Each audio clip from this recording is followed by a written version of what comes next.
Então, boa noite a todos e todas, todes que estão conosco essa noite, mas também aqueles que eventualmente vão assistir, né, vão abrir aqui durante o dia essa palestra na nossa página do Nera no YouTube.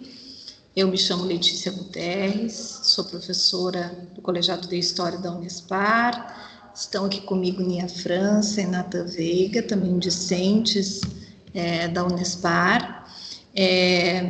Para a gente dar início, né, prosseguimento, na verdade, às atividades extensionistas vinculadas ao nosso projeto de extensão, intitulado Diálogos Étnico-Raciais, Ciclo de Palestras e Formação Contínua, que tem, entre as atividades, um ciclo de palestras, né, que esse ano inaugura com a palestra da professora doutora Carla Holanda da Silva, que também está aqui conosco, que em seguida vai ser apresentada.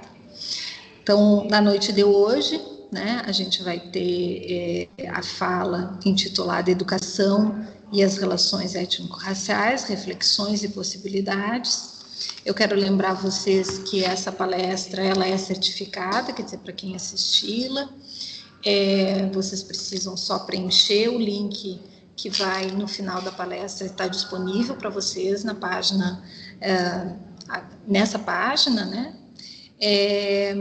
E também lembrar vocês que amanhã inicia, e ainda estão abertas, as inscrições gratuitas para o 3º Seminário Nacional de Educação em Direitos Humanos, né, do qual a gente, de certa forma, já inaugura hoje um pouquinho, né, a prévia. Um evento gratuito organizado pela Pró-Reitoria de Direitos Humanos dessa universidade, e que tem um evento híbrido, né, tem as atividades em todos os campi, que vão estar acontecendo ao longo dos dias 27 e 28, e também atividades híbridas, né, palestras imperdíveis, trazendo temas ligados aos direitos humanos, que mais do que nunca a gente precisa debater. Então, fiquem à vontade para se inscrever, a gente vai compartilhar com vocês também aqui o link para aqueles interessados possam garantir aí o seu lugar nesse evento. Tá bom? Vou passar a palavra agora para o Natan, que vai fazer a apresentação da professora Carla, quem eu agradeço em nome do NERA, em nome de todos nós, da professora Daniela, que junto comigo está nessa coordenação, o aceite. Natan. Boa noite, gente. Então, a professora Carla, ela é doutora em Geografia pelo programa da Universidade Federal do Paraná, adquiriu o título de mestre em Geografia também pela Universidade Federal do Paraná na linha de Território, Representação e Cultura. Possui licenciatura e bacharelado em Geografia pela Universidade Estadual de Londrina, atuou até abril de 2009 como professora concursada da Rede Pública de Ensino do Paraná, também atuou em instituições privadas de ensino, como o Colégio Marista Paranaense e na Universidade Pontifícia do Paraná.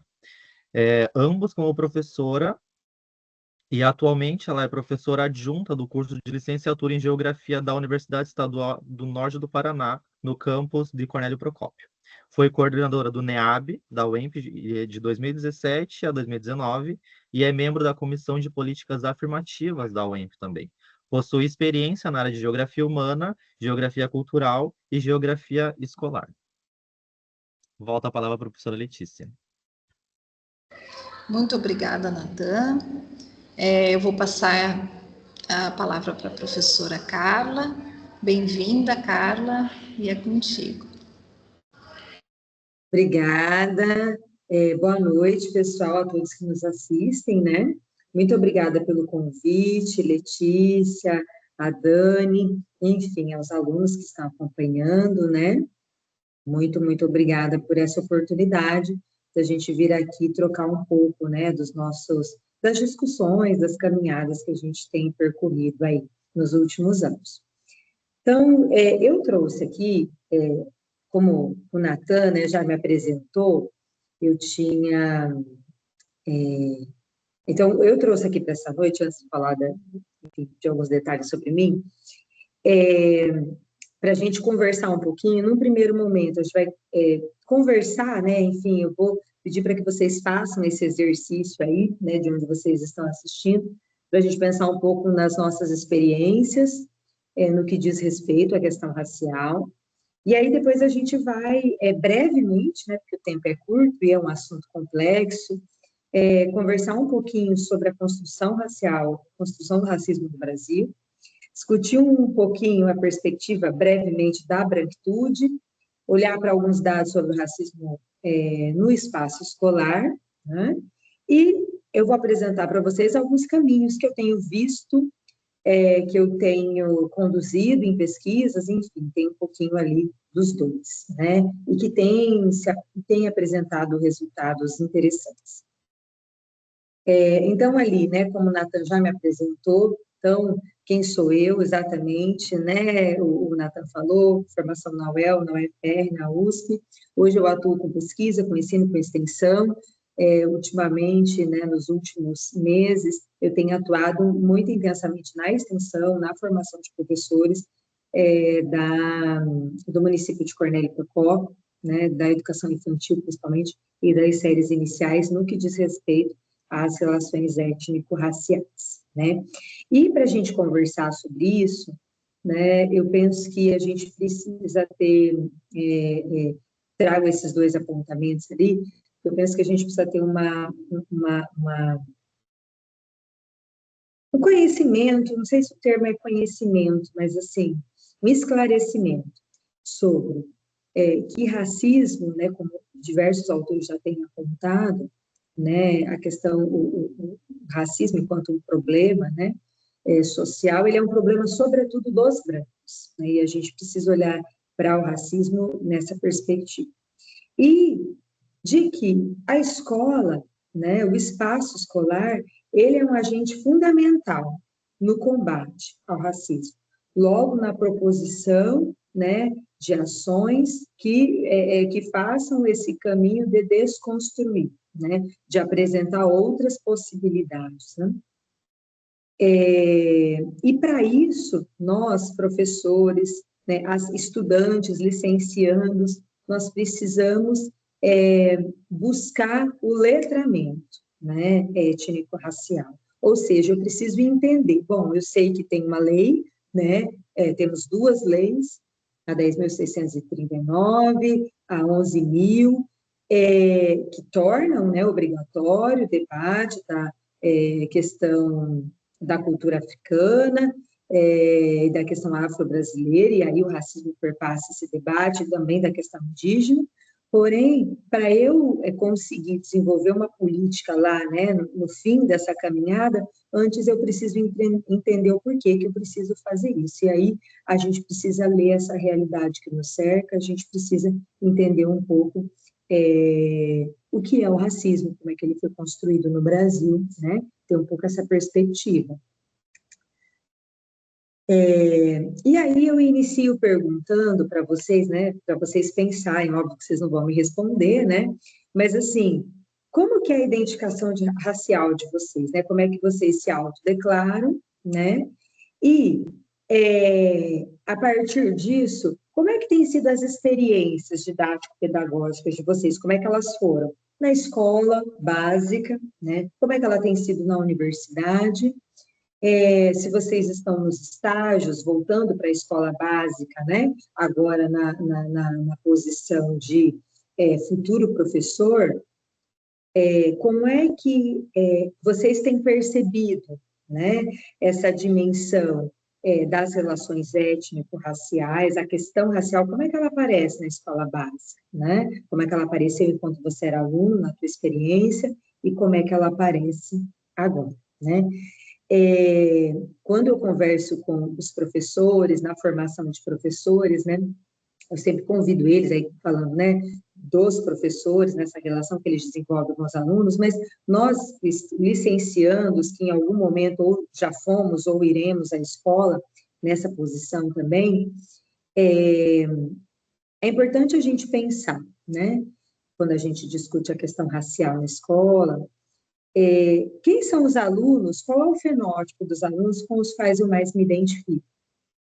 Qual é o fenótipo dos alunos que eu, né, identifico logo como, né, com adjetivos menos interessantes, né? Ou eu vou definir aquele aluno como, né, ele tem um problema, ou ele é isso, ou ele é aquilo, né? Desse modo. Qual é o fenótipo dessas crianças? Né? Tem uma outra questão que eu sempre falo para os professores, né? Da educação infantil, muito ali no ensino fundamental 1, né, na etapa inicial, e nos primeiros anos da etapa final, né? Nesses primeiros anos da etapa final e no inicial, você tem, né, eles são menores, então a gente tem uma relação de afeto mais próxima, né? Que às vezes é manifestado passando a mão na cabeça da criança, olha, fulano, como você está bem hoje, né? Como é que você foi bem? Ou fazendo algum elogio, enfim. E aí eu sempre converso com elas assim, né? Busquem na memória de vocês. Os alunos que têm cabelo crespo, que têm cabelo afro, né? Vocês fazem, porque isso se você vai numa escola ou de série inicial, ou das primeiras etapas, a primeira etapa do ensino fundamental, você vê, né? As professoras passam a mão nos cabelos das crianças, ô, fulano, como é que você está bem hoje, né? Numa demonstração de afeto. E aí eu pergunto, aquele aluno que tem o cabelo crespo, que tem o cabelo afro, ele recebe essa demonstração de afeto, essa especificamente, de, né, alisar o cabelo, ô, fulano, como é que você está? Do mesmo modo que aquele menino que não tem, né? Tem o cabelo liso, por exemplo, com uma outra textura, né? Essa é uma questão para a gente pensar, né? Porque é simples, é do dia a dia, né? Enfim, você olha assim, né? Mas isso compõe muito a autoestima, né, daquele aluno. Tanto o que recebe o afeto, quanto o que não recebe, vê um colega recebendo, né? E esse racismo, que não só estrutura, né, as relações da nossa sociedade, mas também o nosso modo de agir, ele constrói essas ações, né, ou essas não ações, né? Então, para a gente pensar um pouco como é que tem sido a nossa experiência, né, com essas crianças e também as experiências que nos forjam enquanto estudantes também, né, já que é o nosso público aqui. E aí, para isso, né, para a gente conversar um pouco sobre o racismo, né, e a construção dele no Brasil, como eu falei brevemente, né, gente, porque temos aí um tempo pequeno, né, para um assunto que daria alguns encontros.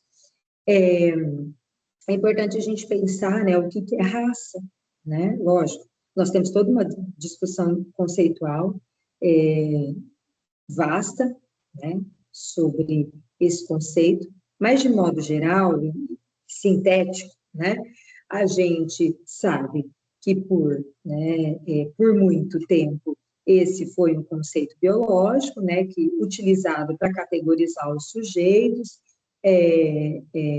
com o fim, né, de beneficiar, enfim, um determinado projeto, né, de poder.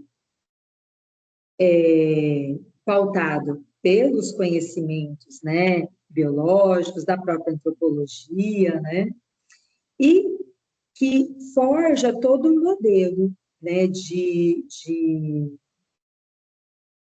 organização social, né, quando a gente olha para o Brasil, por exemplo.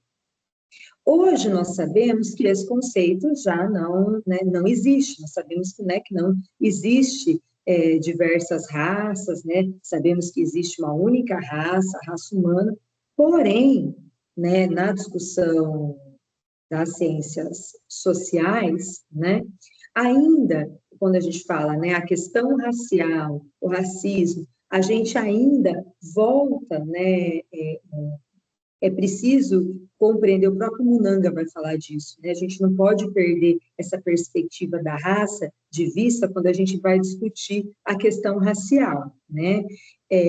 Quando vai discutir o racismo, porque ele é forjado por essa perspectiva, por essa categoria, né? Então, embora sabemos que não existem essas raças, sabemos que não existe uma hierarquização de raças, né? A própria, a mesma ciência, né, que diz que existia, depois diz que, né, enfim, comprovou que não existe, né, que isso não é real, não existe, mas essa categoria, ela ainda, né, ela se configurou numa construção social que permanece, que segrega e que racializa a população, né? Então, esse é um primeiro ponto que eu gostaria de trazer para a gente, né, refletir. E aí, a partir, né, dessas concepções, quando a gente olha assim, né, para a gente chegar aqui no Brasil, né, e começar a nossa conversa, dessa compreensão do racismo, então, quando a gente olha, né, para a história do Ocidente, né, a gente vai ver, então, essa classificação, né, a partir dos europeus e do outro, né, de quem não era europeu. Então, sempre esses grupos, né, que vão sendo estabelecidos, os civilizados, os selvagens, os primitivos, né, e aí, a partir disso, a gente tem os processos de colonização, como nós sabemos, né, a colonização no Brasil, né, promovem um genocídio que os historiadores, né, acreditam que havia no Brasil mais de 5 milhões de indígenas, e hoje a gente tem menos de 1 milhão, né, da população indígena no Brasil. Até atrás de mim aqui, não sei se vocês conseguem visualizar, tem um cartaz da CUIA, né, a Comissão da Universidade para os Povos Indígenas, aqui do Paraná, aqui na UEMP eu participo da CUIA, né, que é aquela comissão que tem aí uma política afirmativa de inserir os povos indígenas na universidade pública estadual. Bom, e aí a gente passa, né, então essa construção do racismo, ela vai se iniciando no Brasil a partir da escravização dos povos africanos, né, não sabemos também um número, né, absurdo, né, mais de entre 4, alguns historiadores vão falar, entre 4 e 6 milhões de africanos foram trazidos, né, forçosamente para o Brasil, mais de 4 milhões foram jogados ao mar. E tem um argumento, né, que algumas pessoas utilizam no sentido de que,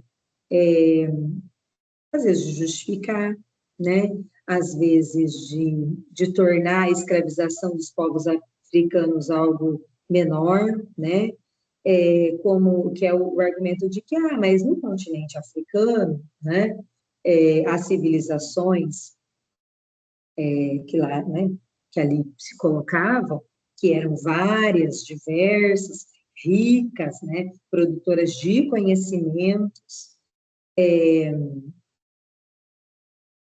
inclusive de conhecimentos, né, que hoje já tem diversos livros que vão, e obras e autores que vão trazer isso, né, mas de conhecimentos que no primeiro momento a gente não, de modo geral, né, o conhecimento eurocêntrico não assumia como um conhecimento africano. E aí, então, um dos argumentos é esse, olha, não, mas lá haviam, né, eles escravizavam, né, eles escravizavam as populações.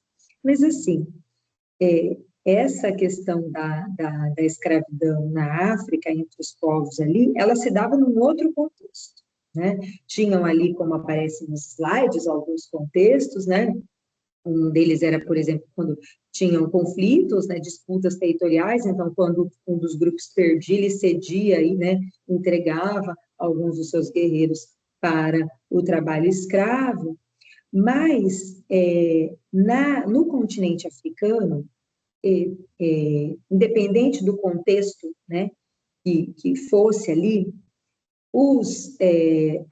as pessoas que eram ali escravizadas, elas não eram vistas como coisa.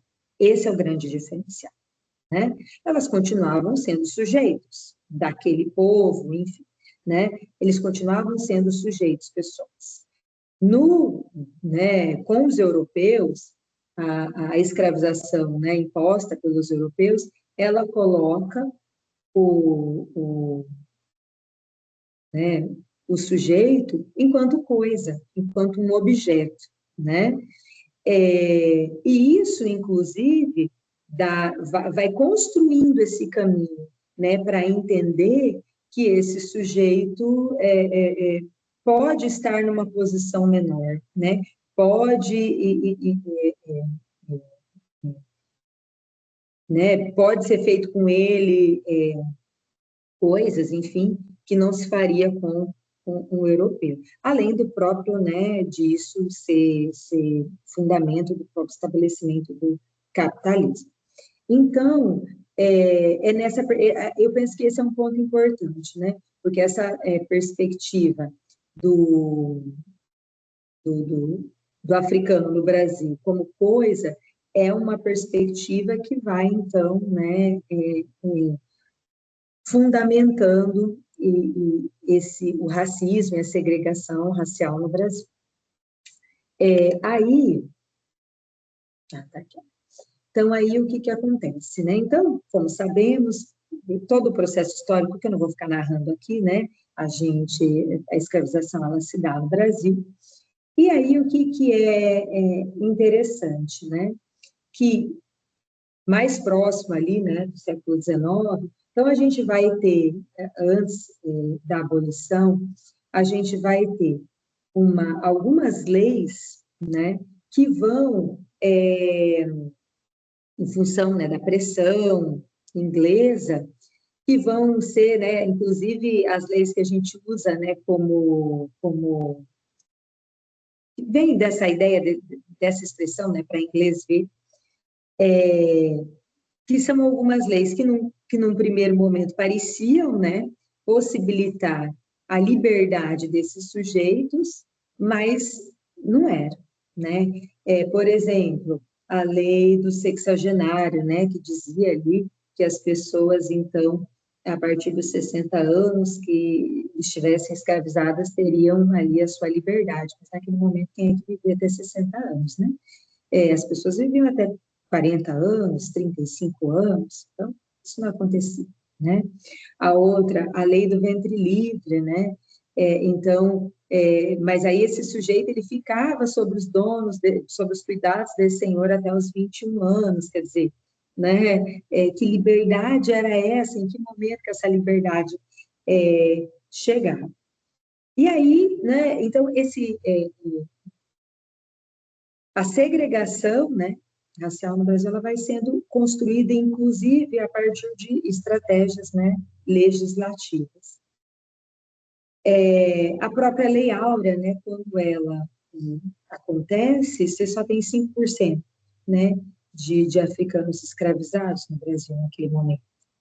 Então, e aí, quando, né, ela acontece, como nós sabemos também, né, penso que não é novidade, não há a inclusão, né, desses grupos na sociedade. Pelo contrário, existe aí uma estratégia de branqueamento, né, desses grupos, estratégias, né, eugênicas, para que, a partir da migração, né, europeia, você, então, tivesse ali, né, o branqueamento da população. Né, no início do século XX, dentro desse movimento da eugenia no Brasil, você tem, né, diversos autores que diziam, né, que o Brasil, em 2020, teria, a partir dessas medidas, né, ele seria, então, um país de pessoas brancas, né, alguma coisa assim, 2020, 2022, aqueles estudos apresentavam ali no início, né. E aí, essa imagem que aparece aí, é a imagem, né, uma imagem bem famosa, a Redenção de Cã, que vai mostrar justamente, traduz justamente a estratégia do branqueamento, né, ou as expectativas que se tinha sobre o branqueamento no Brasil, né, de que, então, essas gerações viessem cada vez mais brancas e o Brasil fosse, então, um país de bem-nascidos, né, a partir da lógica da eugenia. Bom, e aí, então, esses elementos todos, né, perceba, vamos passando aqui bem rapidamente, mas, assim, são estratégias, né, no campo, e aí eu estou falando muito rapidamente, mas tem estratégias no campo da educação, a própria proibição do acesso, né, das pessoas negras, ou descendentes de africanos, de acessar a escola, né? A lei de terras, né, que proibia o acesso deles às terras. Então, existem diversas leis que vão segregando este grupo, né, e continuam olhando esses sujeitos não como pessoas, né, ainda dentro da lógica lá, né, a mesma lógica desde o início da escravização no Brasil. E aí, um outro ponto que é importante a gente falar também, né, quando a gente fala do estudo, né, por esse debate, da gente entender um pouco como é que o racismo vai sendo construído no Brasil, é a gente olhar também para os movimentos de resistência, né, da população africana, da população negra no Brasil, que são diversos, né, e até para a gente quebrar um pouco, né, com essa perspectiva que hoje a gente caminha já para um outro lugar dentro da educação, na geografia também, né, dentro da educação, mas assim, para a gente caminhar então para um outro lugar dessas pessoas enquanto ativas, né, e que buscavam e que lutavam pela sua liberdade, né, por uma outra condição. Então, aqui eu trago aqui alguns elementos. As próprias comunidades quilombolas, né, o Paraná, que é um estado, né, que por muito tempo, pelo menos até 2005, né, foi um estado considerado sem comunidades quilombolas, a própria história do Paraná, né, vocês, estudantes de história, melhor do que eu sabem disso, né, como que essa história foi sendo construída a partir dessa lógica do Paraná enquanto um estado branco, né, e aqui na nossa região mesmo, aqui no norte do Paraná, por exemplo, a gente está numa região aqui, Cornélio Procópio, eu estou numa região em que eu tenho diversas terras indígenas no meu entorno, no raio de 100, 150 quilômetros, né?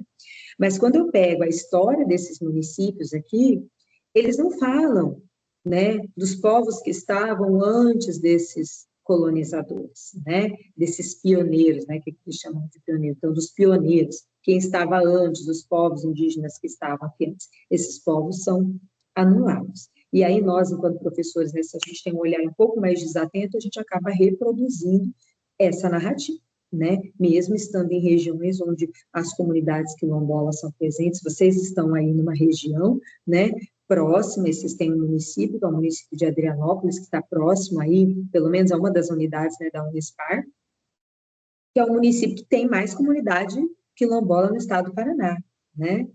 Tem cerca de 10 comunidades, né? Quando eu fiz a minha tese tinha 9, mas agora eu já não sei, mas na região ali, ele está no Vale do Ribeira, né? É uma região rica em comunidades quilombolas, né? E pouco a gente fala disso. Então, a gente está falando de uma resistência de séculos, né? As próprias revoltas, vocês na história sabem com mais precisão ainda do que eu, né? As revoltas conduzidas pela população negra no Brasil, a imprensa negra brasileira, a Frente Negra Brasileira, né, com Abdias do Nascimento, um movimento importante, o Teatro Experimental Negro, né, do Abdias do Nascimento, que eu acho, assim, que né, eu não sei se vocês conhecem, imagino que sim, mas o Teatro Experimental Negro, ele vem junto, né, no mesmo período ali da Frente Negra Brasileira, década de 30, e se eu não estiver enganada, né, foi fundado pelo Abdias do Nascimento, o Abdias do Nascimento estava ali, e aí o que acontece? No primeiro momento, o objetivo do Teatro Experimental Negro não era que, né, as pessoas que lá fossem sair dali atores e atrizes, era um exercício para a psique daqueles sujeitos, né? Era um exercício para que aqueles sujeitos que talvez nunca pudessem ser médicos, naquele contexto, né? Não pudessem ser médicos, enfermeiras, professoras, eles pudessem exercitar essas realidades. Né? Quase que como uma saída para garantir mesmo a saúde mental desses sujeitos, né? Então, são diversas, né, ações que vão garantindo essa resistência, né, que vão fomentando essa resistência. O próprio movimento negro unificado, né, a partir da segunda metade do século XX, e as diversas políticas afirmativas, né, a partir da Constituição de 88, mas aí que vão aparecer de modo mais contundente a partir dos anos 2000, né? As leis no campo da educação, as cotas raciais, né? O próprio Estatuto da Igualdade Racial, são políticas importantes de resistência, né? Inclusive políticas que vão garantir, né, que vão fomentar que a gente esteja aqui tendo essa conversa, né? E que vocês vão desenvolver esse projeto aí tão necessário, né? E aí, né, aqui, alguns dados, né, que, enfim, vocês já conhecem, vão passar bem rapidamente, né, eles estão aí nas redes sociais, né, na mídia de modo geral, mas como é que ele se manifesta no Brasil, né, o racismo, ele se manifesta em todos os campos da sociedade, né, na educação, né, a população negra, né, tem maior percentual aí de estar fora da universidade, os salários, né, são mais baixos entre a população negra, e aí quando a gente faz um recorte de gênero, isso ainda fica mais latente, né? A Jamila Ribeiro, ela cita uma filósofa africana naquele livro dela, Lugar de Fala, que ela fala, né, e os dados, eles mostram isso, né, que dentro da sociedade, né, dessa sociedade, né, em que a gente vive, a mulher é o outro. E a mulher negra, ela é o outro do outro. E os dados, eles vão mostrando isso, né? Enfim, seja no salário, seja no acesso à educação, né? Bom, e aí, é importante a gente pensar também, né, quando a gente, e aí a gente olha esses números todos, né, é importante, e aí quando a gente olha para esses números, né, a gente vê que a população branca, ela ocupa, né, os melhores índices, vamos dizer assim, né, aí é importante, então, a gente olhar para as pessoas brancas, né, e entender que o racismo, ele é um problema dos brancos, né, ele é perpetuado a partir do privilégio branco, né, tem esse livro maravilhoso da Cida Bento, né, depois no final eu até tenho uma foto do livro para vocês, e que ela vai falar, né, justamente isso, que a branquitude, né, o privilégio branco, não é que, ela fala isso em diversas entrevistas, né, não é que as pessoas brancas se reúnem às 5 horas da manhã, né, ai meu Deus, o que aconteceu?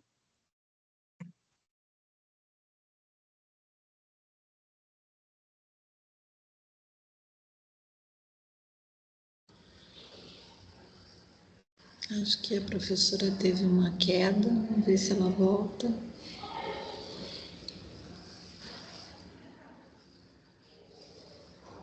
Oi, Carla, nós não estamos te ouvindo, então acho que está fechado o teu microfone.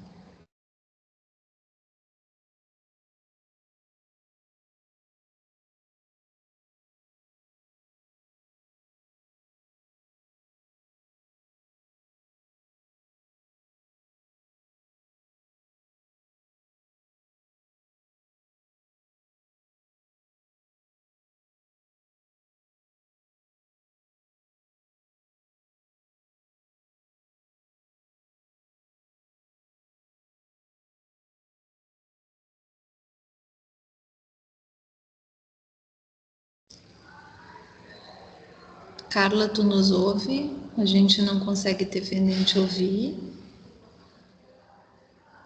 Vamos aí.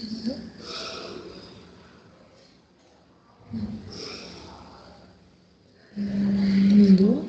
Não era requeridinho.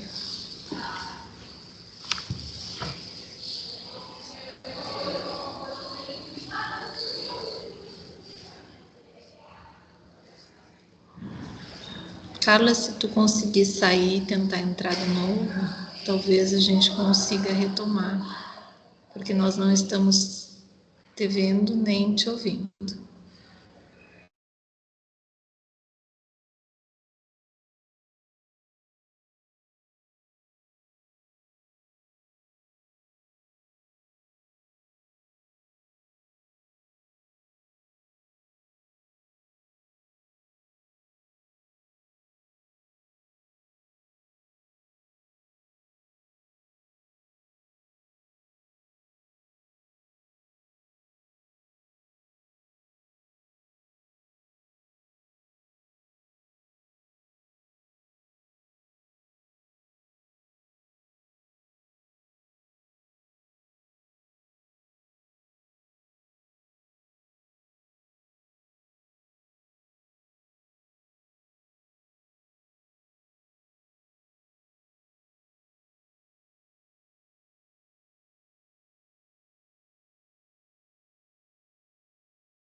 Agora ela saiu, eu pedi para ela retornar. Em instantes ela deve retornar. Ver se ela consegue. Mais um pouquinho de paciência.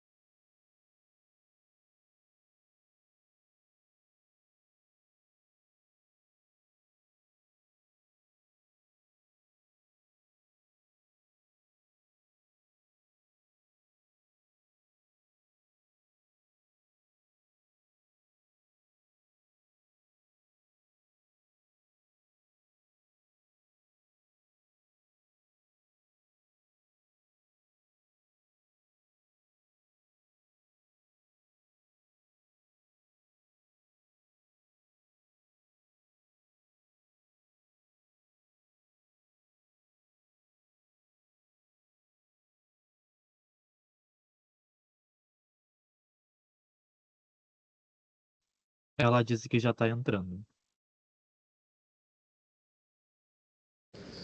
Então vamos aguardar mais uns minutinhos que ela já vai entrar para retomar a palestra. Questões técnicas.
Gente do céu, me ouvindo? Oi, Carla, estamos te ouvindo. Não Ai, interrompa. meu Deus, desculpa. Não, não tem problema. A tua. Acho que a bateria do celular acabou e eu não vi. Ah, então foi isso. Deve ter sido isso, porque eu não vi. Só pode ser ele desligou do nada. Sim, sim. Aí vamos nesse aqui na câmera do computador mesmo, que não é Tá. tão boa, mas dá para ir.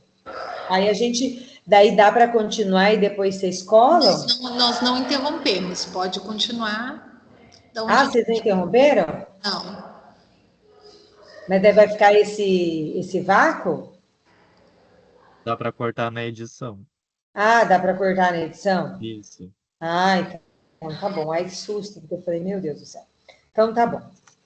Então deixa eu só compartilhar aqui novamente.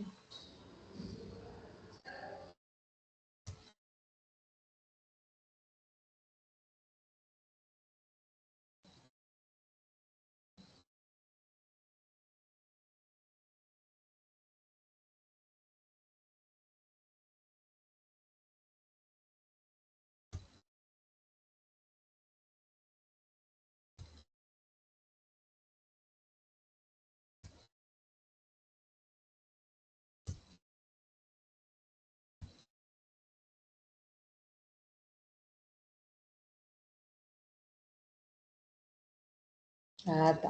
Então vamos lá, pessoal. Desculpem aí, viu? Problema técnico. Então, como eu ia falando, né?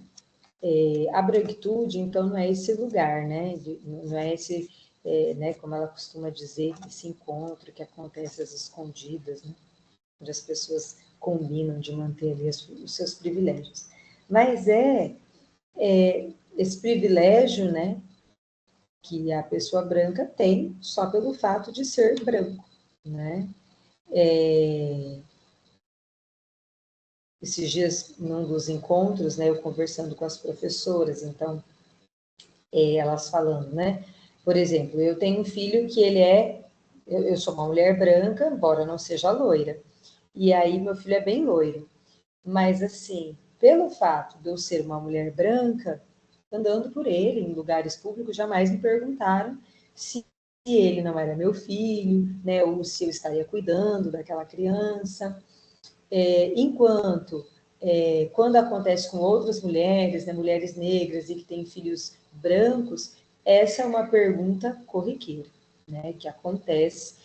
Uma das professoras até ia contando, né, um caso que passou num terminal de ônibus em que o filho dela é branco e aí a criança pediram até o documento, né, para ela poder embarcar com aquela criança num ônibus metropolitano. Então, é nesse sentido, né, desse lugar de privilégio social, político, econômico, né, cultural, que o sujeito tem, independente se ele compactua com né, com essa condição ou não, só pelo fato dele ser branco, mas sobretudo por essa construção, né, que a gente sabe que foi brevemente apontado alguns, né, pontos apenas, que isso foi sendo construído, né, que essa condição de privilégio, então, ela vai sendo construída, então, essa vantagem que vai sendo construída né, vamos olhar aqui para a realidade brasileira, mas se aplica a outras realidades também, né, dentro do processo histórico, social do Brasil. Né? Então, essa é uma perspectiva importante, né? Por quê? Se eu entendo, eu como pessoa branca, né? Entendo que eu estou, né, quer queira ou não, neste lugar, e que ele foi construído a partir, né, de medidas, de ações, de uma construção histórica, social e econômica que segregou, né, que para que eu tivesse esses privilégios, outros não tiveram nenhum, a partir dessa consciência, e aí quando eu olho para esse processo histórico, né, que construiu este lugar de privilégio, eu consigo tirar a venda dos olhos, né, e perceber meu papel, né, de desconstrução, né, de atuação aí dentro, cada um dentro da sua área, nós estamos falando de nós, professores, né, mas de como é possível atuar para conseguir desestruturar, né, o racismo no espaço escolar, por exemplo, em que eu atuo. Né? Então, essa leitura, ela é importante, ela é fundamental, né? Por quê? E aí diversos autores, né, vão falar que, né, as pessoas que passam pelo racismo, tendo um letramento racial, né, mais aprofundado ou não, elas sabem que passam, elas sentem. Então, é uma discussão que não precisa, ou não necessariamente precisa ser feita, né, ou apenas com esse público. Esse público, muitas vezes, não quer nem falar muito sobre isso, porque vive isso, né, cotidianamente.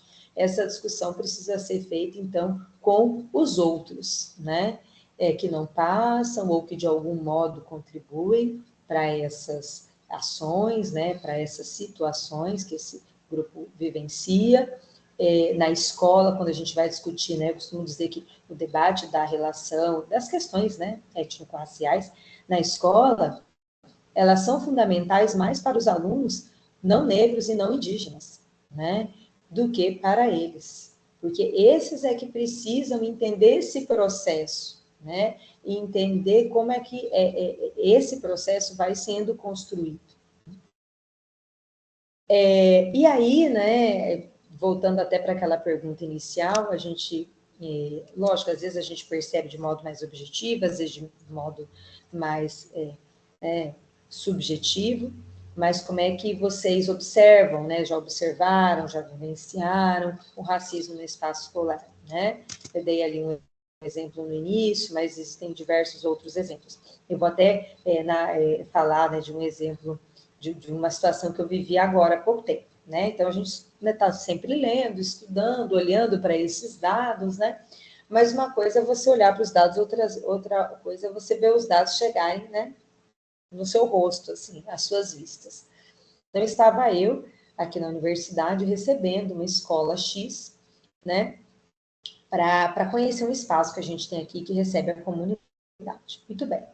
Então, veio primeiro, né, eles vinham em 3 horários diferentes, mas seguidos. Primeiro veio o 7º ano, né, é uma escola muito bacana que tem aqui, com uma metodologia bem interessante, e fica localizado numa região periférica do município, né?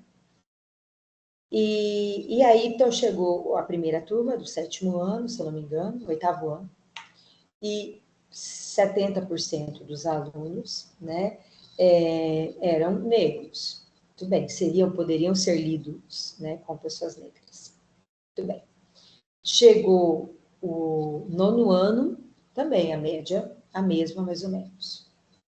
A maioria dos alunos seriam lidos com pessoas negras, né?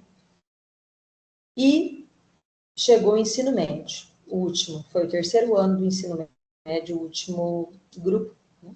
Aí eu animada, porque eu também trabalho aqui no núcleo de apoio ao estudante, como vocês falaram no início, eu também trabalho com as questões estou no grupo que compõe as políticas, né, raciais na universidade, a questão das cotas e tal, e eu animada, falei, nossa, vou falar das cotas para esse pessoal e tal, né, das políticas que a gente tem aqui. E aí chega os 20 alunos do 3º ano do ensino médio, matutino, tinham 2 alunos que poderiam ser lidos como negros, o restante todo mundo branco. E aí eu falei, gente, que coisa! O que aconteceu com esses alunos do 9º para o 3º? Né? Aí são os dados, né? Eles evadiram por diversos motivos, né? Porque, né, o racismo nunca, ele não está só, né? Então tem aí o corte do gênero, tem o corte da questão econômica, mas esses alunos evadem mais, né? Os dados mostram isso e a realidade também. Né, quando vocês forem aí fazer os estágios de vocês nas escolas, observem, façam essa leitura, né, olhem para o ensino, dependendo da região em que vocês estão, mas olhem para o ensino fundamental, ali o final, né, a etapa final, e olhem para o ensino médio, né, e quais são os fenótipos ali que vão aparecendo, e se eles vão se mantendo, né, a quantidade vai se mantendo, não vai, né, e então, e como eu falei, né, tem vários motivos, mas o racismo no espaço escolar, e tem diversos estudos que vão mostrar isso, o fato deles não se identificarem, né, não se sentirem representados, até a falta de professores negros, né, que se autodeclarem, pretos ou pardos, a possibilidade, né, da educação como, né, a finalização ali dos estudos como uma possibilidade real, né, de ascensão socioeconômica, né, e a própria, e aí, né, os outros tipos, o racismo recreativo que acontece na escola, né, essa abordagem dos conteúdos que muitas vezes acaba supervalorizando, né, a questão da escravização do povo africano no Brasil, né, e todas as mazelas que advêm disso, a supervalorização, e pouco as contribuições desse povo que constrói esse país, a contribuição no campo da engenharia, no campo da agricultura, né, em campos que a gente não fala tanto, e aí as contribuições acabam sempre ficando naquele lugar comum, né, da cultura, não que isso seja menos importante, mas, né, só uma contribuição cultural não potencializa, de fato, né, e nem traduz a realidade, porque não foi só essa contribuição, né. Então, é importante ressaltar, né, essas outras intervenções e ações dessa população. Então, todos esses elementos, né, que vão se perpassando, eles estão colaborando para a evasão desses alunos, né? E aí eu penso que em algum momento, talvez vocês tenham visto, né, ou convivido com alguma manifestação do racismo no espaço escolar. E aí, né, os estudos vão mostrar, né, que o racismo no espaço escolar, ele vai né, impactar no desgaste emocional desses alunos, uma dificuldade de aprendizado, né, a própria desistência, a evasão, as doenças crônicas, né, hipertensão, a população negra, né, é uma população muito acometida pela hipertensão, né, alguns estudos mostram essa relação do racismo, né, e dessa agressão à psique desses sujeitos, né, e como é que isso se manifesta, né, na saúde física. E aí, alguns caminhos, né, que a gente tem. Como foi falado no início, né, hoje a gente tem 2 legislações, né, a 11.000, que vai a 10.639, né, que fez aí em 2023, 20 anos, que falava, né, da inserção da discussão da contribuição negra, né, para a história do Brasil, e que esse debate não fosse feito só na disciplina de história ou das letras, mas, né, que fosse um debate que perpassasse as outras disciplinas, e a 11.645 de 2008, que vai inserir no debate, então, a questão indígena, né? E aí, os autores, né, são diversos estudos, né, gente, que vão falar da educação antirracista e de quais são os elementos que a gente vai poder lançar mão para ir caminhando para construir uma educação antirracista. Um desses infográficos aqui, ele traz alguns elementos que eu penso que são fundamentais, né? A formação continuada de professores, né, tanto formação inicial e também depois da formação continuada, a gente precisa de letramento, a gente precisa de formação, e aí, para a formação, eu vou indicar um livro aqui, ó, que é maravilhoso, eu não sei se vocês já conhecem, Como Ser um Educador Antirracista, da professora da UFBA, Bárbara Carini, professora doutora Bárbara Carini. É um livro bom, de leitura fácil, né, rápido, e muito interessante para a gente pensar um pouco como é que a gente pode construir, sabe, a nossa caminhada antirracista na escola, enquanto professor da disciplina que for, tá? Da área de conhecimento que for, né? É um livro que vale muito a pena, uma indicação aqui que eu deixo, é um livro super acessível, com valor super acessível, tá? E aí, lógico, né, aquele infográfico ali, ele vai trazer outros elementos, né, para a formação continuada, a representatividade negra, né, no corpo docente. Quando eu trabalho com as formações, assim, é muito comum, né, a gente ver de uma formação de 15 professores, 2 serem negros. E aí, quando você vai conversar, eles falam, não, mas não tem, né, racismo na minha escola, não tem, eu não vejo. Aí a gente fala, gente, mas olha para o corpo docente, né? Só o fato de vocês não terem professores negros, por exemplo, né, independe da realidade de cada município, mas um município que às vezes tem 30% que se autodeclara como negro, segundo o IBGE, né, com população negra, já é, né, uma manifestação desse racismo, né? Então, a gente precisa olhar para isso também, né? Ela traz um outro elemento ali, né, o debate contínuo sobre o racismo estrutural. Essa discussão, ela não pode ser pontual, e já eu vou trazer isso, né, não pode acontecer só lá em novembro, ela precisa acontecer de modo cotidiano. Nesse slide, o último item ali que aparece é constância, é isso, né, eu não preciso esperar uma data, abril ou novembro, eu posso trazer esse debate ao longo do ano e dos conteúdos que são expostos, cada um né, que você tem acesso ali nas suas áreas de conhecimento, e às vezes a partir mesmo do que os seus alunos trazem, né? Eu trouxe aqui, né, algumas encaminhamentos que estão nas diretrizes curriculares, inclusive, né, nacionais, para a educação das relações étnico-raciais. Então, assim, depois eu vou mostrar ali alguns exemplos, mas assim, na arte, né, então, assim, a gente vai trabalhar com os nossos alunos, a contribuição, por exemplo, trazer nomes importantes, tentar trazer nomes de artistas fora da caixa, né? Fora do eixo que eles escutam, né? E que contribuem muito, né, para a cultura negra no Brasil e para a própria cultura brasileira, né? Depois eu vou mostrar ali uns exemplos, né? Dependendo da faixa etária, né, alguns brinquedos, trabalhar dentro das possibilidades, né, gente, de conteúdo, de curso, com o uso de instrumentos, e aí o estudo desses instrumentos, o contexto, né, qual que é a contextualização histórica desses instrumentos, a valorização, né, nos projetos da estética negra, indígena, é fundamental, né? Rodas de história, depois eu vou apresentar alguns livros, né? Mesmo no ensino fundamental, na etapa inicial, ali nos anos, sei que a gente tem, né? É difícil falar isso no Paraná hoje, em função de como, né, a construção, as orientações para o dia a dia, vamos dizer assim, né, do professor, como elas estão chegando para esse professor, é difícil da gente falar de ações que saiam um pouco, né? Porque como é que ele vai operacionalizar isso?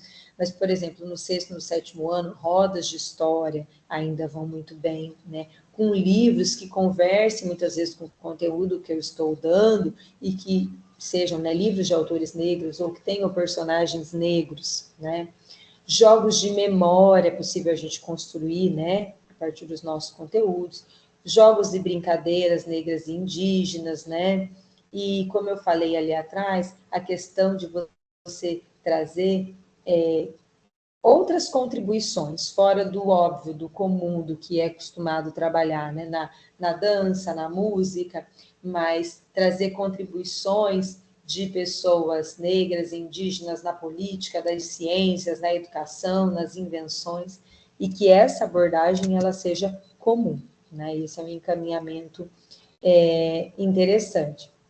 E aí, São Tomé, né, para a gente já ir finalizando, ele vai propor, então, que a gente rompa, né, com esse currículo que é turístico, né, que vai trazer só esses debates de uma forma muito superficial, né, ou pontual, né, então aqui eu vejo isso em abril, ou eu vejo isso em novembro, ou ainda descontextualizado da realidade econômica, seja daquele momento ou da contemporaneidade, né, ou relacionando aí esses dois momentos, né, que seja só, né, ele fala romper com essa ideia de você trabalhar, e hoje, né, a gente tem feito esse movimento contrário, mas de trabalhar com datas comemorativas apenas, né, aquilo perdido, com a própria estereotipagem, né, isso acontece muito junto aos povos indígenas, né, hoje também tem um trabalho muito importante, né, na formação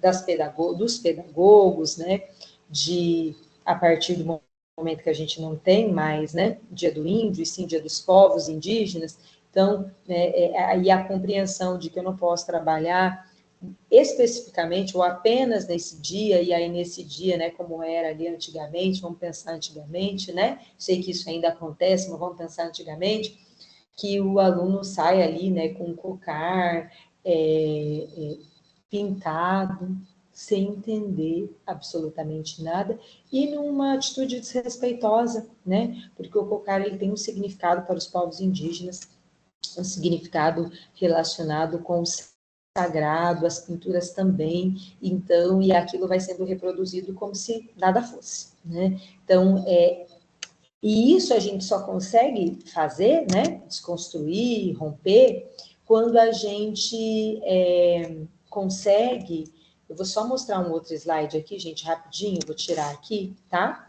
Mas é rápido, tá aqui, ó, o PowerPoint. E a gente só consegue fazer quando a gente tem essa leitura, né? Quando a gente tem aí essa compreensão. E aí aqui eu trouxe alguns encaminhamentos, umas imagens aqui mais práticas para vocês verem. Então, por exemplo, né? Aqui foi um desenho que eu fiz para o pessoal da educação infantil, tá?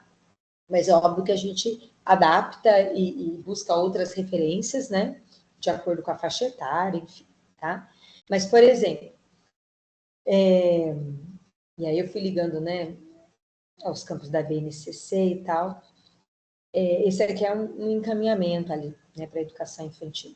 Então, quando eu falo de trabalhar com artistas, né, fora da caixa, um exemplo, né, a Lia de Itamaracá, né, uma artista importantíssima, uma mulher negra, potente, ativa, né, considerada a maior cirandeira do Brasil, e o trabalho dela oferece possibilidades para o trabalho com as crianças, desde pequenas, né, desde os 5 anos, 4 anos, abordando a questão racial, óbvio, sem necessariamente fazer um discurso acerca do racismo para uma criança de 5 anos, né?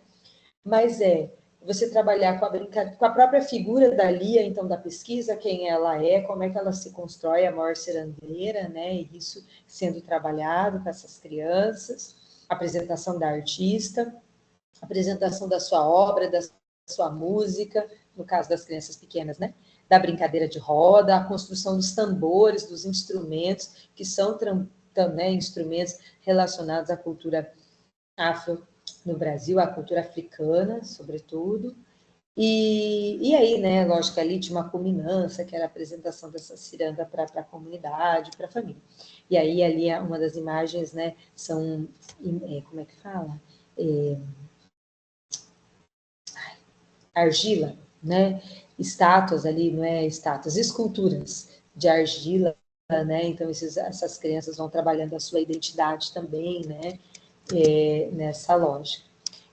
Por exemplo, quando a gente vai trabalhar a questão dos povos indígenas, né? Isso está aqui, tá, para a educação infantil, mas isso vale, e na minha percepção, para todos os níveis aí, da educação básica, né? Compartilhar o modo de vida atual, se possível, a partir da fala dos próprios povos indígenas. Hoje a gente tem muitos materiais, se a gente não consegue ir a uma terra indígena, não consegue, né, um contato para fazer uma ligação, né, e aí trazer esse vídeo para os alunos de uma pessoa indígena, ou trazer uma pessoa indígena, né, para conversar com os alunos, mas trazer vídeos, né, que mostrem, hoje a gente tem a própria rede social, né, que vai possibilitar isso, que mostre o modo de vida desses sujeitos na atualidade, que é um modo de vida muito parecido com os não indígenas, né, para desconstruir de onde esses sujeitos vivem, como eles se vestem, né, para ir desconstruindo aí alguns estereótipos. Trabalhar com a questão das contribuições dos povos indígenas, né,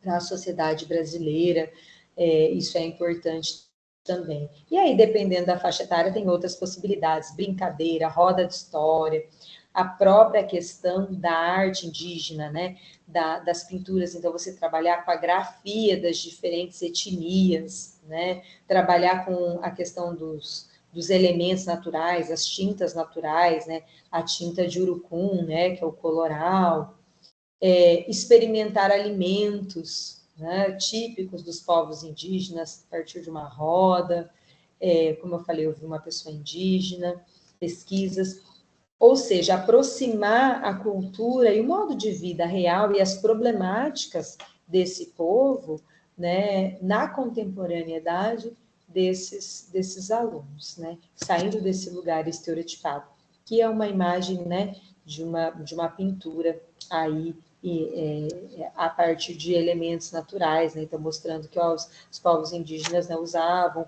e em algumas situações específicas ainda usam, né, esses elementos aqui para fazerem as tintas naturais, né, para fazerem suas pinturas. E aqui são exemplos de brincadeiras, essas imagens, né, estão disponíveis na internet, e a descrição dessas brincadeiras também, né, e aí depende também da área, né, de conhecimento, mas são possibilidades, mas não é só a brincadeira pela brincadeira, né, gente, não é só o desenho pelo desenho, ouvir a música pela música, ou a contação de história pela contação de história, mas essa estratégia, ela vem depois ou junto, né, depende aí do teu encaminhamento metodológico, mas de uma contextualização, né, de um trabalho, porque senão não faz sentido, né? E aí aqui a gente tem alguns livros, né, interessantes, aqui que vão falar sobre, né, um deles é do Daniel, dois são, né, do Daniel Munduruku, que é um escritor, um intelectual indígena, né, que tem diversos livros, inclusive para livros infantis, né. É nessa perspectiva, então, por exemplo, aqui eu tenho imagens de uma terra indígena aqui de São Jerônimo da Serra, né?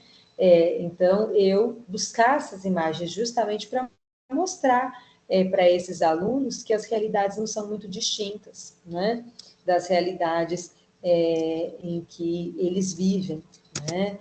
Por exemplo, aqui, né, são imagens também disponíveis na internet. São estudantes indígenas formadas, inclusive, aqui pela CUIA, né? A partir da CUIA, né, melhor dizendo, por essa política pública, uma dentista, outra médica, né, indígenas, né, que atuam nas suas comunidades, e que são médicas, né, ou seja, a possibilidade, olha aqui, né, os caminhos que esses sujeitos e que são referências também nas suas áreas, né? Então, trabalhar nessa perspectiva de desconstruir os estereótipos, né? Aqui é uma imagem, né, que vai mostrar um pouco da diversidade dos povos indígenas no Paraná, né? As atuais áreas indígenas no Paraná, Caigangue, Guarani, né? A gente também tem, né, o Xetá, que eles têm, né, eles estão em um menor contingente populacional no Paraná. E aqui algumas questões que eu já comentei, né? E aí vou voltar ali rapidamente para finalizar, tá? Para o meu slide aqui, para a gente finalizar. Então, aqui, né, o que eu tenho percebido, assim, nessa caminhada, que ainda está muito no início, que é preciso a gente reconhecer o racismo, né, a gente está falando da esfera, né, do espaço escolar, no espaço escolar, né, objetivamente, às vezes ele acontece de modo, né, mais fácil de detectar, às vezes menos, mas, né, só o fato, daí você pega o número, como eu falei, de pessoas, né, e que se autodeclaram negras no município, e de professores na escola, ou quem são as pessoas negras que estão nessa escola, que cargos elas ocupam, né, só esse olhar aí a gente já percebe, né, então, uma desigualdade racial, que é produto do racismo, né, na escola, então, olhar para isso. E aí, a partir disso, né, como é que eu vou desconstruindo? Eu vou dando voz, destaque, né, à pessoa negra, indígena nas minhas práticas pedagógicas, pessoas de né, reais ou personagens, enfim, né, pessoas que fazem parte da história e que têm essa contribuição, né, fora do comum também, que é muito importante, né, a gente precisa sair desse lugar. Eu penso que a gente, né, tem feito isso, quando eu falo a gente, né, a comunidade escolar, mas assim, a gente precisa perseverar nisso, sabe? Nessa perspectiva de romper com, eu vou sobre a questão, né, vou dar conta da lei, né, 11.645 em abril, fazendo alguma atividade ali em abril sobre a questão indígena, às vezes uma atividade até que não é tão estereotipada, ou uma atividade que e em novembro, né, no mês da consciência negra, então eu faço lá uma atividade que às vezes vai consistir em cartazes pela escola, com personalidades negras, a maior parte dessas personalidades são desse lugar comum, né, desse lugar, tem uma autora que vai falar disso, né, que esse lugar comum, que eu digo que é onde, né, rapidamente as pessoas vão identificar, então, é na arte, é na música, é na dança, né, em algum tipo ali, da dimensão da cultura, e pouco em outros campos, da ciência, né, na pesquisa, nas engenharias, ou na própria educação, e por aí vai, né? Então, e aí romper, né, com essa ideia de que daí eu faço, então, né, uma atividade que vão ter lá cartazes na escola, que vai ter um lanche diferente, que às vezes é uma feijoada, e que tem uma roda de capoeira, né? Não que não possa, mas só isso não compõe, né, um debate étnico-racial, só isso não faz uma educação antirracista, né?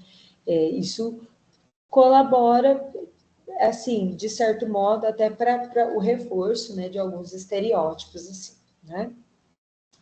É a valorização da estética, e aí quando a estética é negra, indígena, não necessariamente eu estou falando da estética do sujeito, só do sujeito, mas da estética da arte, né, dos padrões, enfim. Pesquisa, né, não há como fazer, né, ou tentar caminhar para uma educação antirracista sem pesquisa, né? Hoje a gente tem muitos materiais disponíveis na internet, a gente tem diversos perfis nas redes sociais que é possível a gente seguir, né, e ir tendo ali alguns insights, né, compreendendo um pouco como a gente trabalhar alguns conteúdos e, sobretudo, na empatia e, sobretudo, o reconhecimento dos privilégios, né? Porque o reconhecimento dos privilégios, o estudo, né, sobre como esses privilégios são construídos, me fazem voltar para o início aí dessa lógica, né? E aí reconhecer o racismo, entender que é importante eu trabalhar para desestruturar o racismo. Seria isso, pessoal.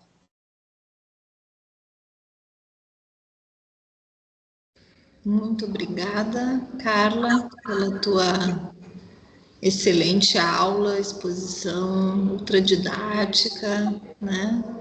Com vários elementos aí super ricos para a gente debater e discutir.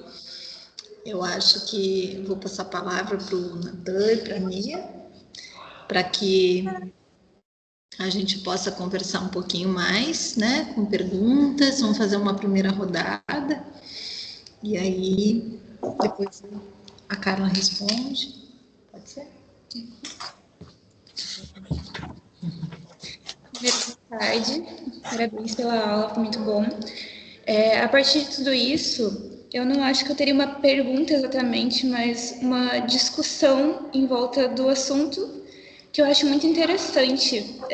Eu faço licenciatura, então é importante discutir isso, como aplicar em prática mesmo na sala de aula, que a professora trouxe ideias muito bacanas de como a gente empregar isso.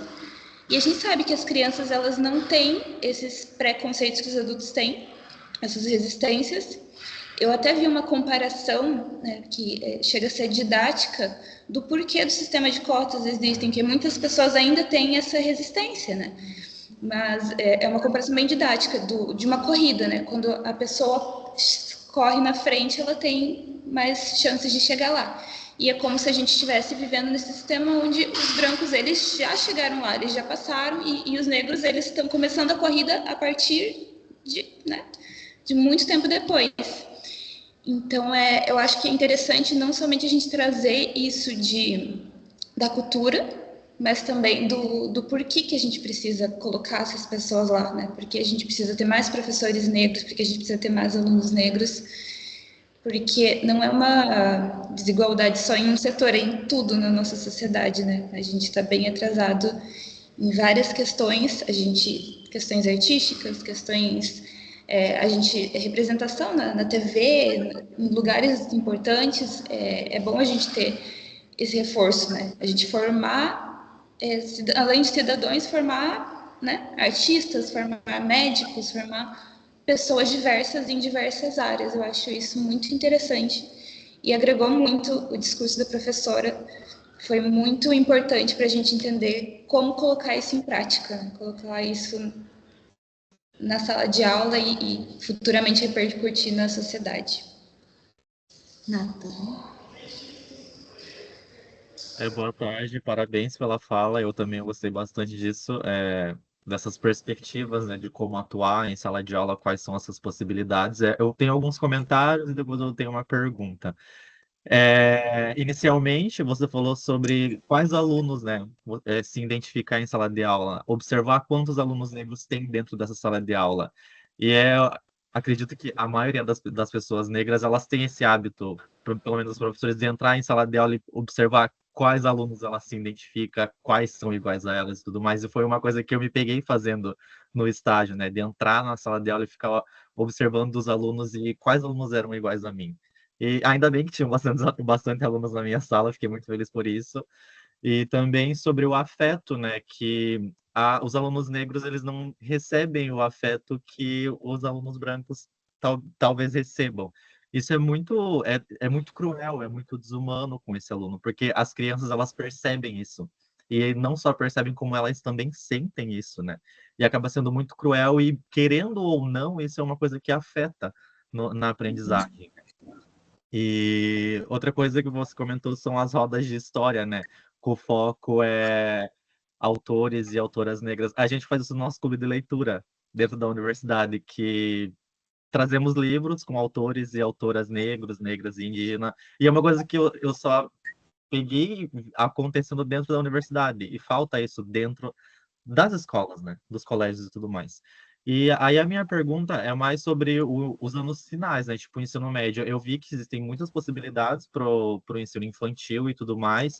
Só que queria que você falasse mais sobre em como se tornar essa educação, como fazer essa educação ser efetiva quando o próprio currículo ele impede o trabalho do professor dentro de sala de aula, e principalmente aqui no estado do Paraná, né?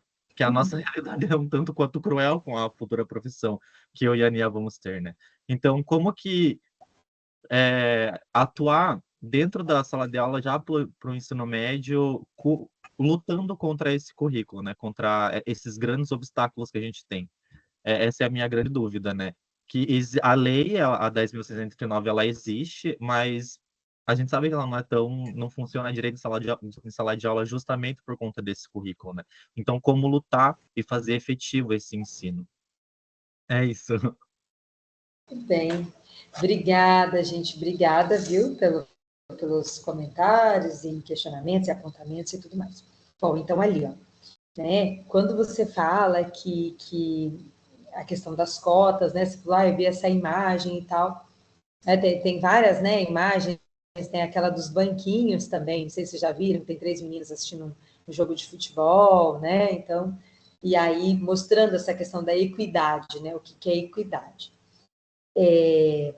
E aí, lógico que não questionou isso, mas assim, né, é importante até a gente usar esse vídeo para isso, né, que cota é reparação histórica, né, acho que brevemente a gente narrou, a pessoa vai estudar um pouquinho mais, ela vai ver, né, o quanto a cota é reparação histórica, uma vez que a população branca, ela teve, né, diversos, né, a própria branquitude, né, é a demonstração disso, mas assim, são diversos privilégios, né, diversas medidas que poderiam ser vistas até como uma espécie, né, de cota, né, não nessa mesma perspectiva, né, mas sei se vocês me entendem, diversos privilégios, né, quando você fala dessa corrida, diversos passos que vão sendo dados, né, a esse grupo ao longo da história brasileira, e que não é dada à população negra, né, então, a cota, né, a política de cotas, ela vem nesse sentido de, né, de ser essa reparação, e quando eu trago essas leis, né, e quando a gente olha para as leis, a gente percebe isso, né, com muita tranquilidade, assim, tranquilidade que eu digo assim, né, de você observar, assim, objetivamente, né, como é que isso vai sendo construído, né, esses privilégios dados aí à população branca, os próprios processos, né, migratórios da imigração europeia para o Brasil, né, os benefícios que algumas, né, dessas famílias recebem, enfim, né. E aí, uma outra coisa, né, que vocês trouxeram, a questão de você entrar no ambiente e perceber, né? Costumo dizer assim, né? Óbvio, vocês são 2 jovens negros, mas para pessoas que são brancas, o primeiro passo, assim, né, de você falar, pô, meu letramento racial, acho que eu tô caminhando para ser uma pessoa letrada, racialmente, é quando você entra num espaço, num restaurante, num cinema, num shopping, seja ele qual for, e você faz esse exercício que o Nathan falou, assim, quase que inconscientemente, sabe? Você bate o olho e você fala assim, nossa, mas só tem eu aqui, ou melhor, nossa, né, não tem nenhuma pessoa negra aqui, né, só tem gente branca aqui, ou sei lá, 80% é branco, enfim, para o branco, esse exercício, né, ele também é importante, porque daí ele começa, né, e isso faz parte do letramento racial, e daí ele começa a perceber os privilégios, né, que ele começa a perceber, não, ele começa a ver, né, assim, objetivamente os privilégios, então, que ele tem, né, de estar em lugares que as pessoas negras, por exemplo, não conseguem acessar. E a outra coisa que o Nathan traz também é a questão do afeto, né? Esse livro da Bárbara Carini, ele fala um pouco disso no início, né? Ela fala isso. E de como o afeto, ele afeta, ponto, né? E quando você vai buscar os estudos, né? Enfim, as pesquisas mostram isso, os depoimentos das pessoas mostram isso, como o Nathan falou, né, de como esses alunos são tratados nessas questões mais simples do cotidiano de modo diferente. Aí, se a gente pensa, se isso acontece nas questões mais simples do cotidiano, imagine nas questões mais objetivas, na correção de uma prova, né, na correção, na avaliação de um trabalho, né, como é que você avalia essas duas pessoas, é com a mesma régua ou não é, né, nas cobranças todas. Então, e aí como isso vai repercutindo nesses números de evasão, né? E quando você fala assim, né, como é cruel, exatamente, é muito cruel, e tem vários também estudos, é que eu não lembro, sabe, de minha memória anda muito ruim, assim, mas depois eu posso passar para vocês, tem uns livros, tem um livro de uma autora, que agora me fugiu o nome, uma mulher negra, e ela fala, e ela vai narrando, a partir das próprias experiências, a questão de como o racismo, né, ele vai impactando na saúde mental dos sujeitos, né, na dimensão psíquica, emocional dos sujeitos, e essa construção, né, esse afeto, né, ele começa já na escola, porque a gente pensa que a escola é o primeiro lugar, né, que a gente vai a partir do momento que a gente sai aí da redoma, né, dos nossos lares. Então, nosso primeiro encontro com o outro é a escola. Então, esse é um elemento importante para a gente, enquanto professor, pensar, né?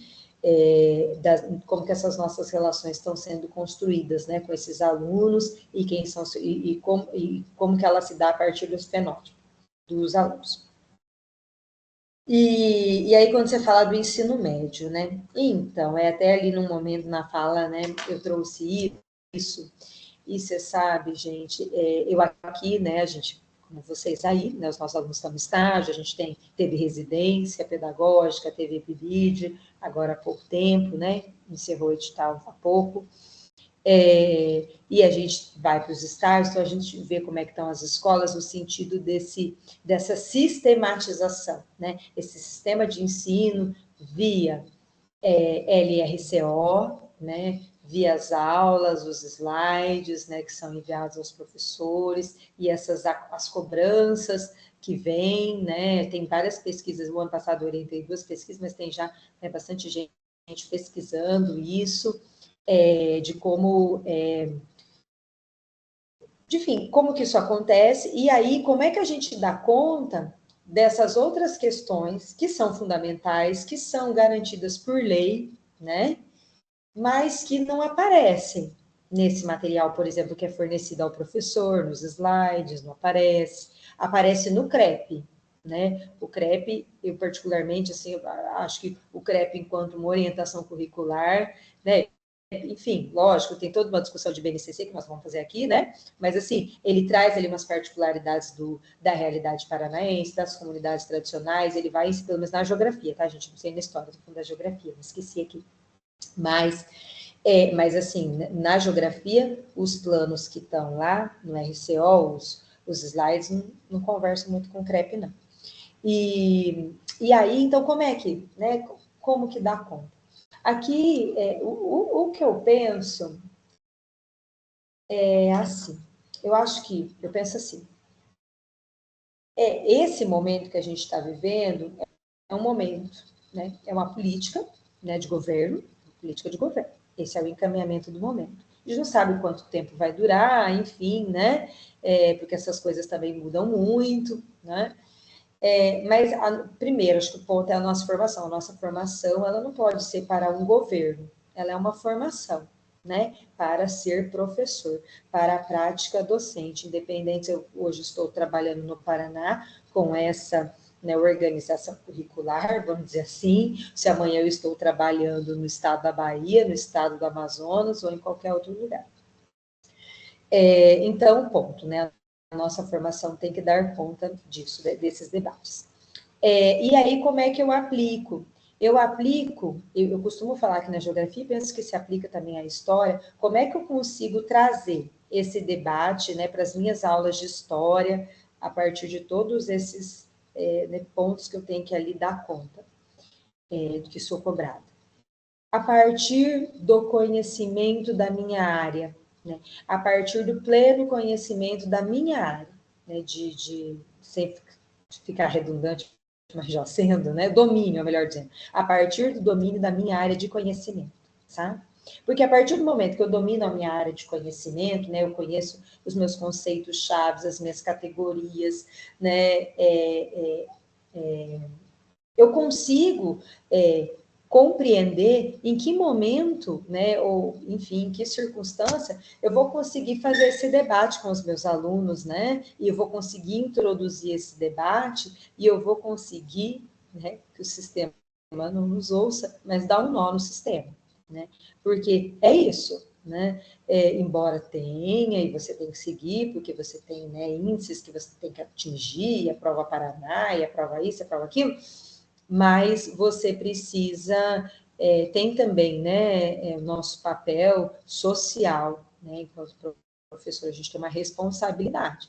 E se eu estou numa sala de aula, né, e mesmo que não seja, né, a maioria negra, mas porque como eu falei, essa discussão ela é fundamental também para os alunos não negros e não indígenas. Mas eu não posso, né, simplesmente me abster de fazer esse debate. E eu penso que para isso eu preciso conhecer a minha área ter o domínio da minha área de conhecimento. E aí eu vou conseguindo, né, perceber quais são as estratégias. E a pesquisa, né, porque assim, gente, vocês não vão sair, eu também não sei, né? Vocês não vão sair da graduação com todos os encaminhamentos, né, didáticos de todos os conteúdos, de como eu vou aplicar isso, como é que vai fazer isso. Não vai. A gente vai conhecer a realidade, como é que é o perfil daquela turma, daquela escola, e aí a gente vai pesquisar, ver o que as outras pessoas estão fazendo, né, o que estão divulgando, o que está funcionando, e a partir da nossa vivência também, porque essa é uma dimensão importante, né, a gente vai construindo ali as práticas que existem.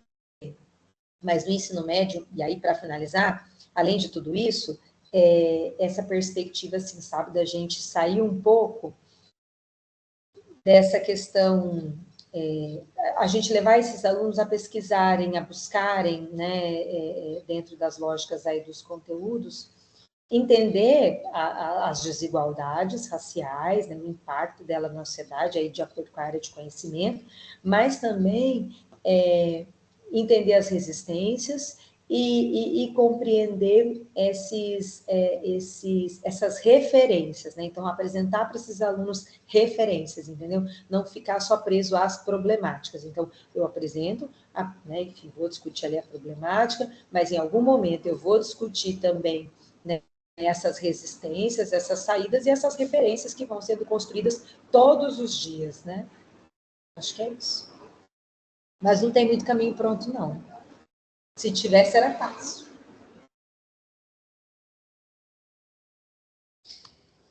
Então, gente, vocês querem fazer mais alguma questão? Nia, Natan? Não? Só para dizer, adorei a resposta, e aí a sua resposta, né, ela demonstra que, apesar das pessoas acharem muito fácil ser professor, o quão difícil é ser professor, né? Que é essa luta constante contra esses currículos e essa pesquisa infinita que a gente nunca pode abandonar, né?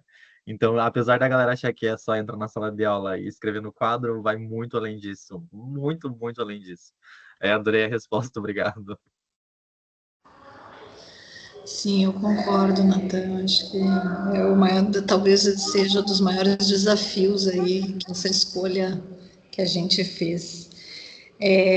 E aí eu queria fazer uma pergunta, Carla, para ti, assim, exatamente nessa perspectiva da formação dos professores, né? Como é que tu tens percebido? Quer dizer, a gente tem uma lei que completou mais que a maioridade o ano passado, né? 10.639 de 2003. E depois aqui a complementa, né? Logo a seguir. Como é que tu tem observado assim o engajamento desses profissionais que já estão atuando, porque eu acho que a gente tem aqui diferentes escalas, né, para trabalhar, quer dizer, uma é dentro das universidades na formação desses professores, e aí a gente já tem um caminho percorrido nos últimos anos, né, com ganhos que vêm dessa demanda dos movimentos negros no Brasil e que acaba, né, culminando com a própria legislação que a gente conhece, e que viabiliza, por exemplo, que dentro de currículos tenha pelo menos uma disciplina, né? No caso da história, nós temos História da África e Cultura Afro-Brasileira. E nas licenciaturas, de uma forma geral, eu imagino, né, porque a NIA é de letras, mas imagino que também tem uma disciplina que em algum momento trabalhe com a questão da educação das relações étnico-raciais, mas a gente sabe que isso também é muito pouco, né? É insuficiente para a demanda que a gente tem, inclusive porque o próprio saber ele é eurocêntrico, né? Então toda a construção do nosso conhecimento, como é que ela está formatada nesse padrão branco europeu, né? Que perpassa todo o nosso currículo de formação ainda desses profissionais. Quer dizer, eu sempre questiono isso dos meus alunos: quantos autores negros vocês leem nas disciplinas? Quantos autores indígenas vocês leem? Então é um caminho aí, mas a gente ainda tem, né, uma legislação aí amparando. Agora, lá na educação básica, com esses professores que já estão lá 10, 15, 20 anos atuando, como é que tu tem percebido a implementação e o engajamento, né? Eu acho que é fundamental, assim, essa observação do entendimento de que é um problema social estrutural, mas fundamentalmente é um problema de nós brancos, né? E que nós criamos, então a gente tem que resolver. Então, eu acho que essa percepção que eu queria que tu repartisse com nós um pouquinho do que tu tem, o que tu tem sentido assim nos últimos anos, avanços, desafios nesse sentido da formação dos professores. E dizer, né, que infelizmente, lamentavelmente, é a parte bastante sensível que me sensibiliza muito na tua fala, é aquela mais doída, né, é de saber que é justamente nas escolas, nas primeiras experiências, né, que o sujeito vai começar a ter fora do seu ambiente familiar, que às vezes ele vai experienciar os primeiros momentos, né, da violência, do racismo e etc., que é onde ele não deveria, mas é onde ele experiencia isso. Exatamente, exatamente. Então, assim, sabe, Letícia, o que eu vejo, o que eu tenho visto?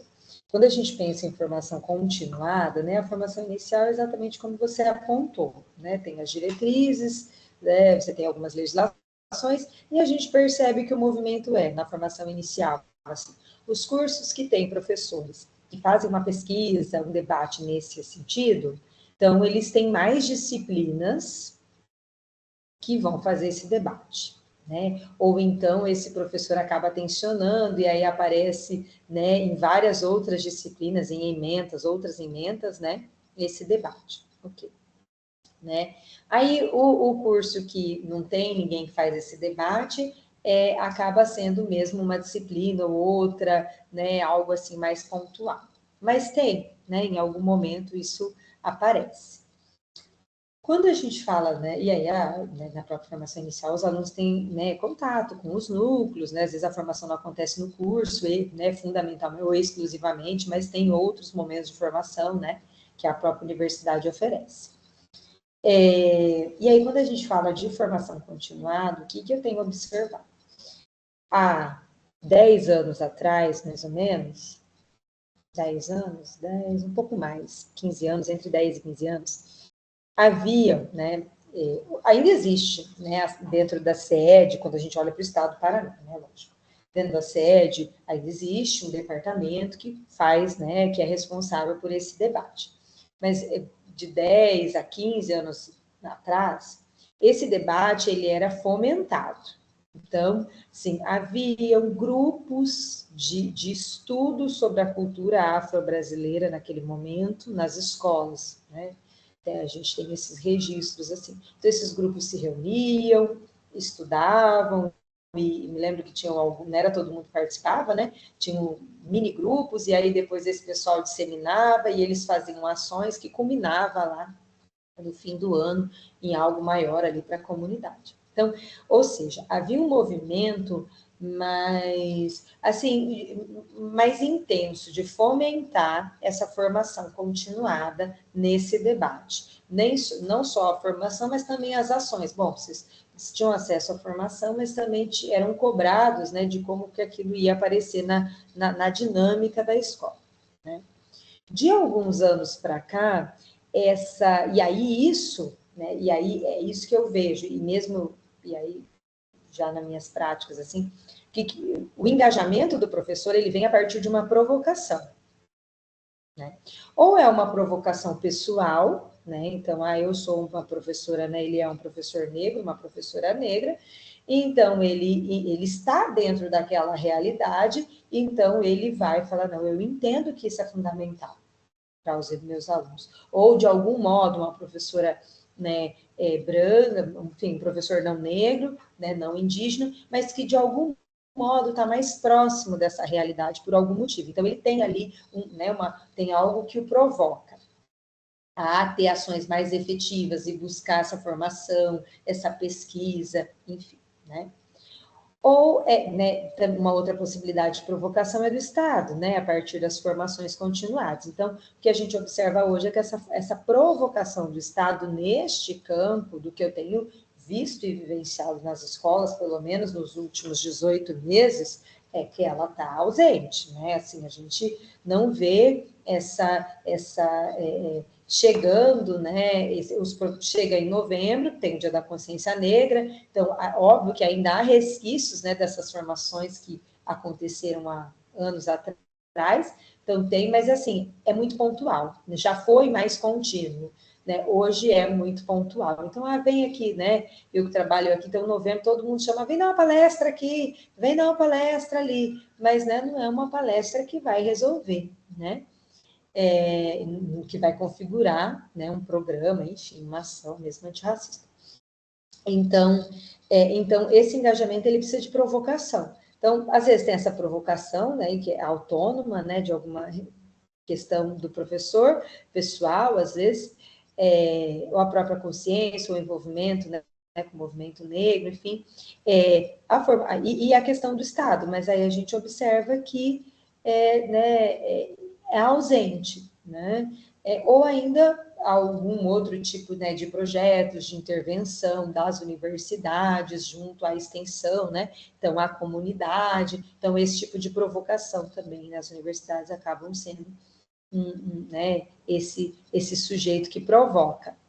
Mas precisa ter, né, a ação do professor, né, essa formação continuada, a gente percebe que ela precisa de ter algum tipo de provocação, né? Ou é pessoal, ou é profissional, né? Mas precisa ter algo que motive ele a pesquisar e do ponto de vista institucionalizado, né? Isso que eu estou querendo dizer, hoje, desses 18 meses, né, que eu estive na educação básica, assim, que eu estive, né, por conta que eu estava no residência pedagógica, mas, assim, junto, não vi, né, ações né, institucionalizadas. Então, isso acaba sendo um problema, porque daí você não gera esse engajamento, né? Esse engajamento vai depender muito da direção da escola, né? Da percepção que essa direção tem sobre a importância desse trabalho, das coordenações.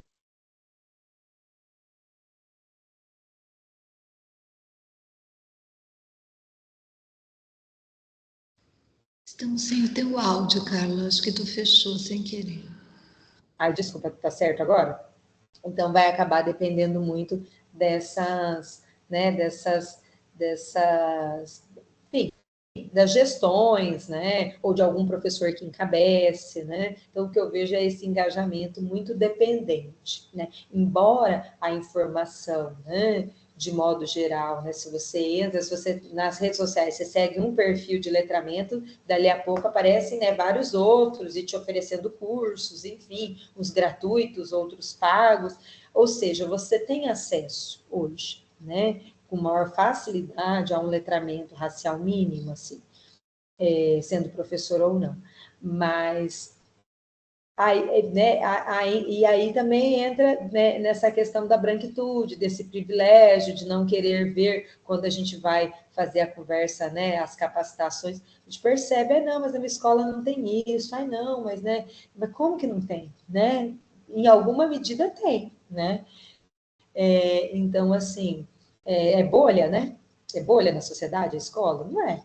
Então, então a gente percebe isso, assim, não sei se eu respondi, mas o que eu vejo é isso, sabe, institucionalizado, eu percebo que esse engajamento, ele está ausente, pelo menos aqui na minha região não está sendo, eu não consegui perceber, e penso que o professor, ele precisa, ele pode até, né, correr, buscar outras formações de modo, né, individual, mas ele precisa de uma formação institucionalizada dessa provocação por parte do Estado, né, que leve ele a pensar isso na escola. Obrigada pela resposta. Carla, eu vou te deixar agora com as palavras finais, se tu quiser falar alguma coisa, e é para a gente poder encerrar. Não, tá jóia. Eu quero agradecer a oportunidade, né, por ter conversado com vocês. Eu espero que de algum modo eu tenha contribuído, né, me perdoe aí os nomes que eu não lembrei, né, enfim, só para, né, deixar registrado também nas imagens que apareceram ali, ou eram minhas, ou eram de domínio público, e assim, para nós professores, né, e futuros professores, é importante, né, que a gente tome consciência do nosso papel diante dessas crianças e adolescentes, né, sendo brancos, negros, indígenas, nós, né, e os alunos também, é importante essa nossa consciência, né, desse papel que a gente tem, e de como a nossa presença, né, presença que eu quero dizer, né, a nossa discussão, a busca por esses conhecimentos, né, e aí a discussão disso com os alunos, ou a ausência, né, a invisibilização desses debates, como isso pode impactar na vida dos sujeitos, né, independente da sua faixa etária, né. Então, que a gente tenha essa percepção e busque, né? Hoje a gente tem diversos autores, né? Hoje, né? Enfim, temos diversos autores, diversos perfis, né? A geração que gosta muito de seguir, né? Pessoas, tem diversos perfis, inclusive, né? A autora desse livro aqui, a Bárbara Carini, ela está no Instagram, uma intelectual diferentona, uma professora da Bahia, enfim, tem diversos perfis e diversos intelectuais que vão nos ajudar a compreender melhor essas questões e entender o nosso papel e como é que a gente pode colaborar. Receita não há, né? Mas o que há é uma necessidade de agir, né? E um compromisso com a não invisibilização, pelo contrário, né, com a visibilização desse debate, com a realização desse debate. Eu penso que tem que ser um compromisso nosso, né, de nós professores aí de educação básica, independente do que o sistema nos coloca.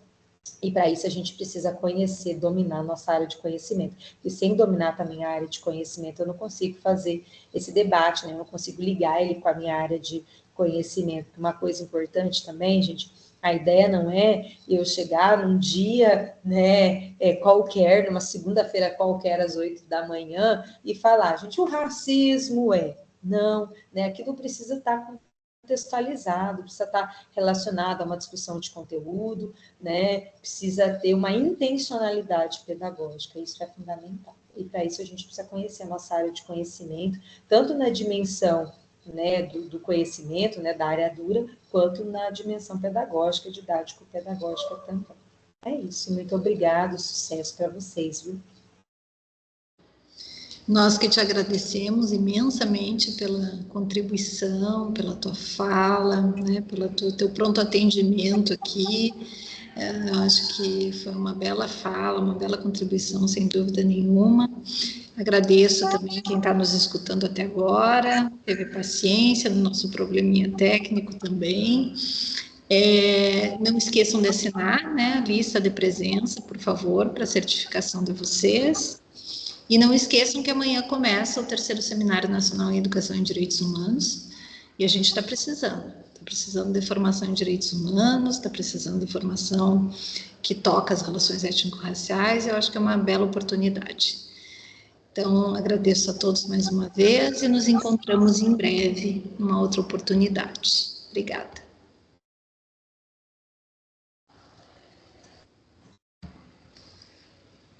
Vamos ver se...